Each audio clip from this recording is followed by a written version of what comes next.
Orang itu menjadi kikir itu karena nganggap hidup itu lama dan uang itu penting. Kalau zaman Nabi itu sederhana kalau melihat hidup. Pernah suatu saat Nabi itu punya jatah makan, karena Nabi itu hidupnya juga pas-pasan.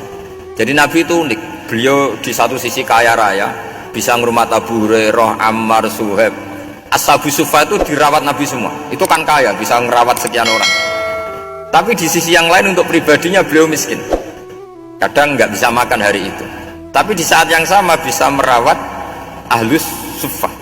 Jadi keliru kalau orang hanya cerita Nabi itu miskin, untuk makan dirinya aja susah.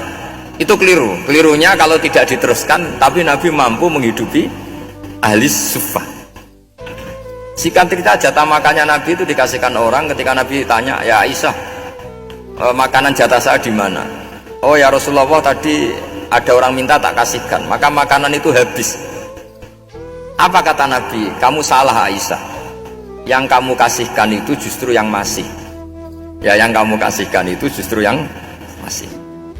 Sehingga Nabi menganggap, makanya Nabi terus ngendikan, ya kalau mukhatabnya lelaki ya kira-kira begini, wahal laka min malika illa ma akalta fa'afnaita walabista fa'ablaita. Terus tanya, wa tasaddaqta fa'abqaita, kata Nabi. Harta kamu ya kamu makan kemudian ke WC jadi kotoran, atau punya pakaian mewah nanti rusak. Wa tasaddaqta fa'abqaita. Ada yang kamu sedekahkan, yaitu yang abadi sampai akhir. Sehingga banyak pengusaha yang mencintai saya setelah tak ajari hadis itu, misalnya punya uang 1 miliar karena dia spekulan atau pedagang rawan bangkrut, disedekahkan ke masjid 50 juta, yaitu yang abadi. Jadi kalau suatu saat bangkrut, dia masih punya uang 50 juta di akhirat. Jadi Nabi itu mengajari sedekah itu apa? Ya sedekah itu pengabadian uang. Kalau kita kan enggak, bilang sedekah itu nguras uang. Itu pikirannya setan dan pikirannya orang Islam. Itu cara berpikir setan, bukan cara berpikir umat apa? Sehingga Sayyid Ali Zainal Abidin itu kalau ada orang minta, kemudian beliau ngasih, itu beliau bilang gini, marhaban biman hamala zadi ilal akhirah. Matur nuwun nggih jenengan sembeto sangu kula nada. Jadi dianggap teller saja. Orang yang minta uang beliau itu dianggap tukang nyatet bank ini. Karena sudah ditabungkan, ya sudah. Kalau kita kan enggak, wah pengemis tuh ganggu gini-gini. Kecuali pengemis profesi ya mungkin kita agak-agak enak. Pada zaman akhir itu ada pengemis apa? Profesi. Jadi repot. Makanya dulu zaman sahabat, ada sahabat itu mencintai Rasulullah. Senengannya sowan. Bukti cinta sowan. Banyak juga yang sahabat bukti cinta Nabi itu tidak pernah sowan. Alasannya ganggu. Kenapa kamu jarang sowan Nabi? Saya sering jamaah sama Nabi, saya tidak pernah sowan. Kenapa? Ganggu. Biar Nabi kalau di rumah sama anak istrinya, saya tidak mau ganggu. Makanya saya termasuk kiai yang gak pati seneng disowani. Karena ya itu tadi. Kalau mulang seneng saya, kalau disowani biasa saya. Kalau kiai roba itu nilai, nak pernah sepuh jadi rasuan nilai. Jadi beda. Saya sering ditilii kiai sepuh. Tapi bahasanya tentu tidak sowan, tapi nopo nilai. Kalau sowan itu banyak. Ketika Rasulullah wafat, itu separuh sahabat hampir mayoritas, ya Rasulullah kita semua ingin kita dulu yang meninggal karena engkau begitu penting. Maka jangan meninggal dulu, kita yang meninggal. Kalau kita yang meninggal itu gak apa-apa, tapi kalau engkau penting jangan meninggal. Tapi ada saja sahabat, lah tidak seperti itu. Saya suka Rasulullah meninggal dulu. Alasannya masuk akal. Biar Allah menyaksikan saya kama usaddikuhu hayyan usaddikuhu maitan. Allah biar menyaksikan saya iman kepada Nabi ketika masih hidup, dan saya buktikan setelah mati pun, setelah meninggal pun, setelah wafat pun iman. Jadi ternyata baisnya itu supaya orang tahu bahwa iman kita kepada Nabi itu iman yang super, sehingga ketika beliau sugeng ya kita iman, setelah wafat juga kita iman. Kai usaddikuhu maitan kama usaddikuhu hayyan, supaya saya mentasdikkan beliau setelah meninggal sebagaimana kita mentasdikkan beliau saat masih hidup. Dan ternyata Allah ridho dengan perkataan sahabat itu.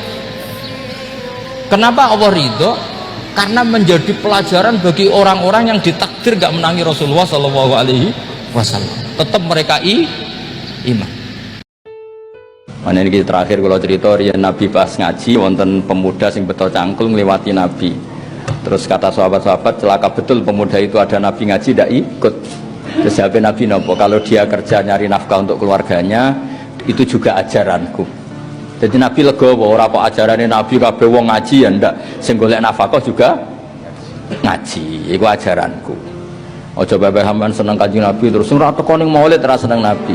Mungkin lagi nyusui anaknya, mungkin lagi ngrumat mbahnya. Iku kabeh ya ajarane Kanjeng Nabi. Sampeyan harus legowo. Coba bagi kiai ora ngaji berarti ora seneng kiai. Ya ora usah ngono ajarane kiai ngrumat mboke. Lah saiki lagi ngrumat mboke. Salahe wae ngrumat mbok jak ngaji.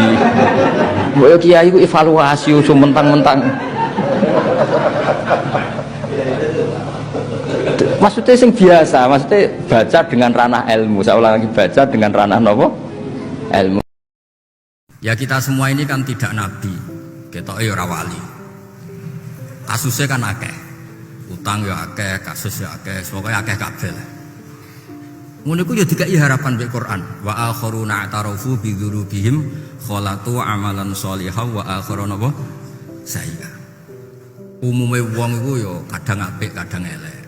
Pas apik istighfar nganti nangis. Engko ora wong ayu ya ngenes bojomu ra kaya iku. Ya wis iku wis. Mulane kathah tiyang haji niku nangis. Riyen kancane nganggep religius. Bareng ditakoki kenapa kok nangis? Wong sakmono iki ayu kabeh kecuali bojoku. Terus yo kathah sing ngenes ngoten nggih kathah. Nah, Quran itu juga memberi solusi pada orang yang masa lalunya itu salah. Wahsy itu pernah salah besar. Di antara salahnya membunuh Sayyidina Sinten Hamzah. Kesalahan apa saja pernah dia lakukan. Ketika dia sudah otaknya terset untuk masuk Islam, ini dia mau kepengen takok. Orang yang pernah salah kayak saya itu apa boleh Islam? Lalu Islam itu sebagai solusi apa enggak? Terus wonten ayat. Wis wae intine ayat itu ayatnya panjang terus wonten istisna illa man taba kecuali yang tobat.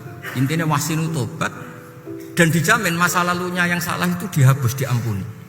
Gini ku wonten fasilitas saking Islam kulil ladina kafaru iyantahu yufar lahum ma qad salaf.